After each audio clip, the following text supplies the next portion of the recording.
Hello friends, नमस्ते। मैं सोनिया आप लोगों का यूट्यूब पे स्वागत करती हूँ और आज मैं आपको एक शिव चर्चा का गीत सुनाने जा रही हूँ। तो प्लीज आप लोग गीत को पूरा सुनना और अपना आशीर्वाद देना। झारी बहारी के आसन लगवनी धर ले बानी दिया नवा ए गुरुजी।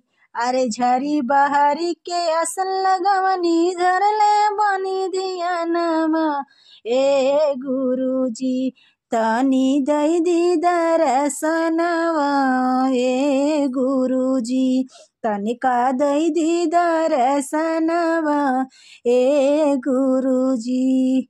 अरे नाही चाही सोना चांदी, नाही चाही गहनवा ए गुरुजी।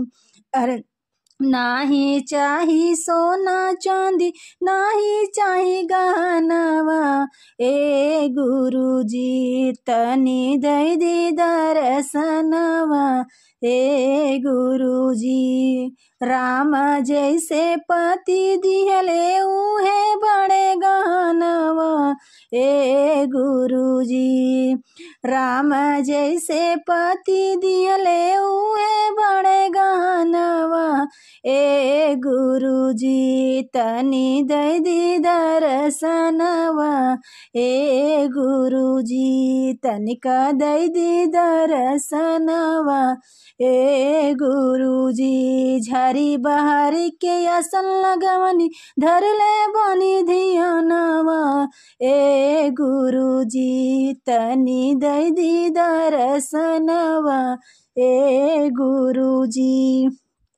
नाही चाही सोना चांदी, नाही चाही गहनवा ए गुरुजी। नाही चाही सोना चांदी, नाही चाही गहनवा ए गुरुजी। तनी दई दी दर्शनवा ए गुरुजी।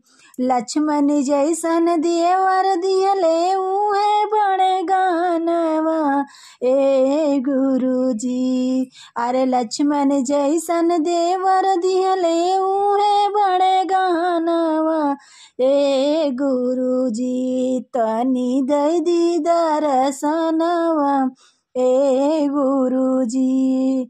झारी बहारी के आसन लगवनी धर ले बानी धियानवा ए गुरुजी। तनी दई दी दर्शनवा ए गुरुजी।